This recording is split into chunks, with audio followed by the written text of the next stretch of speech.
নমস্কার বন্ধুরা, ডলি ঘরকন্যায় আপনাদের অনেক অনেক স্বাগত।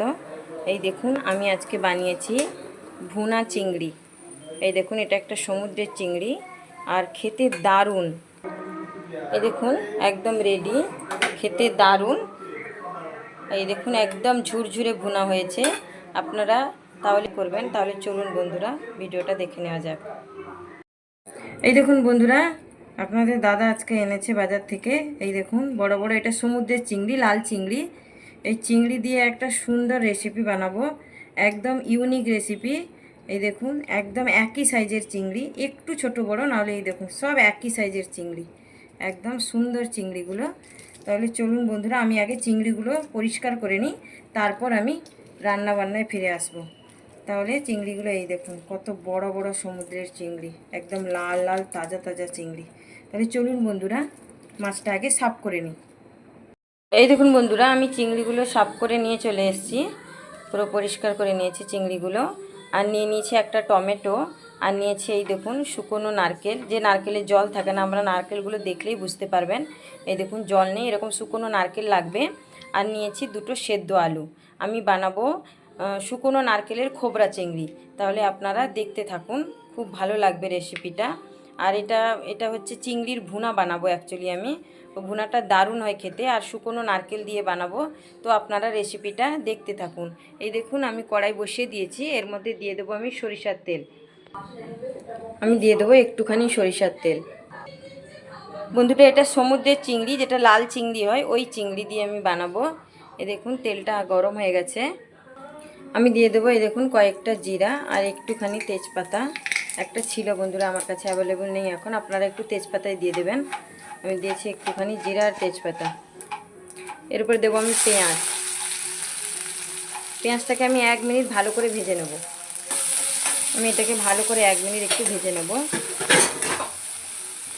এই দেখুন পেঁয়াজগুলো 1 মিনিট ভেজে নিয়েছি। এর উপরে দিয়ে দেবো টমেটো, দিয়ে দেবো আদা, দিয়ে আবার আমি টমেটোগুলোকে একটু আধো আধো গলিয়ে নেব। আর আদাটাকেও আমি ভালো করে একটু ফ্রাই করে নেবো এর সঙ্গে। এই দেখুন আমি নারকেলগুলো ছোট ছোট পিস পিস করে নিয়েছি। এবার আমি মিক্সিতে দিয়ে দেবো, দিয়ে ভালো করে এটাকে পিষে নেব। এর মধ্যে দেবো দেখুন একটুখানি দারচিনি আর কয়েকটা এলাচ, আর দেবো একটা ছোট চামচ জিরে, আখা জিরে, আর দেবো 1 ছোট চামচ ধনে, দিয়ে আমি এটাকে ভালো করে পিষে নেব।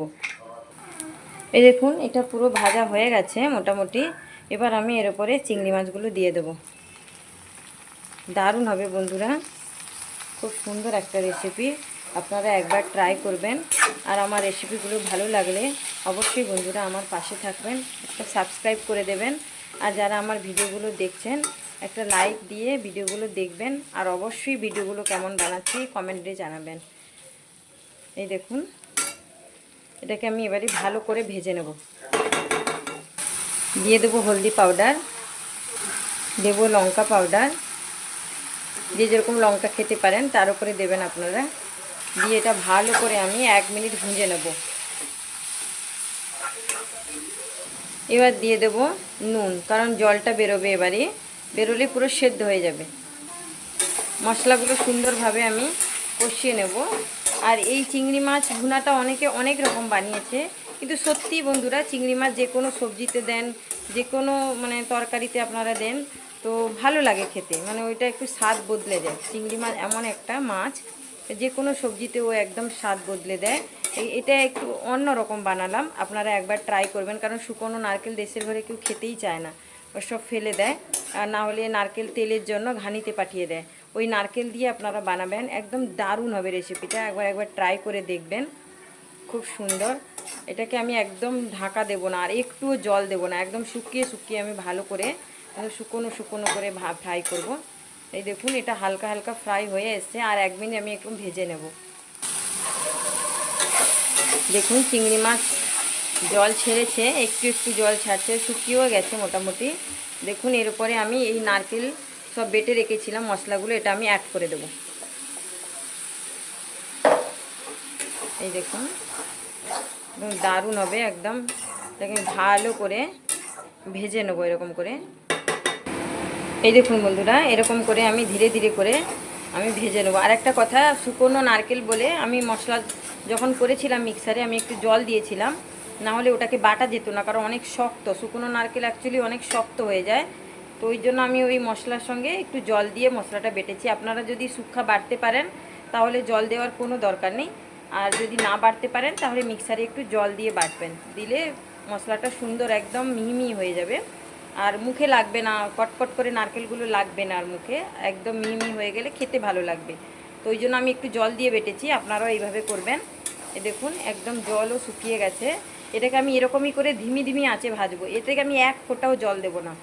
এই দেখুন আমি এরকম ভেজে নেবো, আর দিয়ে দেবো এই দেখুন 3-4খানা লঙ্কা চেরা দিয়ে আমি এবার মিলিয়ে এরকম করে কড়াইতে ভেজে নেবো এটাকে ভালো করে। এই দেখুন বন্ধুরা একদম জল নিয়ে লাল লাল করে ভেজে নিয়েছি একদম।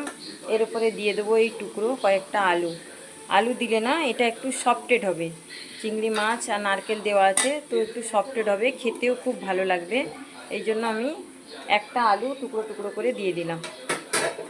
এই দেখুন আমি এরকম মিলিয়ে এরকম দেখুন কড়াইতে মিলিয়ে আরও 5 মিনিট আমি ভালো করে ভেজে নেব। এই দেখুন আলুগুলোকে আপনারা ভাঙবেন না, এরকম গোটা থাকবে, আর যেটুকু ভেঙে যাবে তো একটু সফটেড হবে, খসখস ভাবটা হবে না, কারণ শুকনো নারকেল বন্ধুরা তো হয় একটু খসখস, তো ওই ভাবটা হবে না, কিন্তু খেতে দারুণ হবে। তেল ছেড়ে দেবে নারকেল যখন, আরও সুন্দর লাগবে খেতে।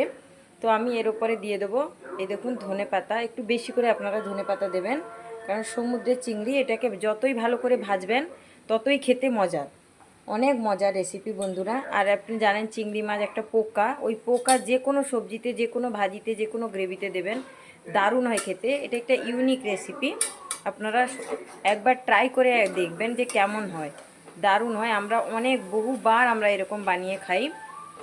তো বন্ধুরা আমি দেখুন এরকম করে পাল্টে এরকম করে একদম ভেজে নেব, কড়াইতে একটুও লাগবে না, মানে একদম উঠে আসবে খুন্তিতে, তখনই ভাববেন যে এটা একদম রেডি হয়ে গেছে। তাহলে চলুন আমি 5 মিনিট এরকম একটু ভেজে নিই। এই দেখুন বন্ধুরা আমার ভুনাটা একদম রেডি। এই দেখুন পুরো আপনারাও এরকম লাল লাল করে একদম ভেজে নেবেন। এই দেখুন পুরো রেডি হয়ে গেছে আমার ভুনা। তাহলে বন্ধুরা আপনারা একবার ট্রাই করবেন, কেমন হয়েছে ভিডিওগুলো জানাবেন ভিডিওটা আমার। আর আপনারা ভালো থাকবেন, সুস্থ থাকবেন। আজকের